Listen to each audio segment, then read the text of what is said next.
You may connect up to 6 compatible Bluetooth devices. The connecting procedure varies according to each cellular phone model.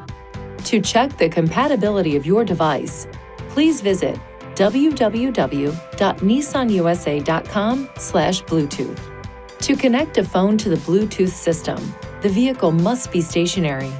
Touch Settings, Connections, Device, then Add Device.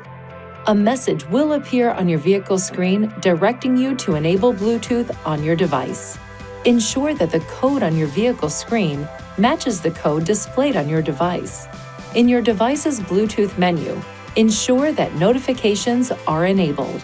If the software on your phone has been updated and you are experiencing difficulties using the Bluetooth system, it may help to delete and then reconnect the phone. To do this, touch Settings, Connections, Device, then the icon by the name of the phone you wish to delete. Touch Delete, then Yes.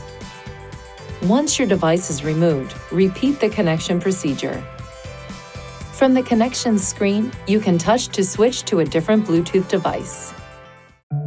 Please see your Nissan Connect Owner's Manual for important safety information, system limitations, and additional operating and feature information.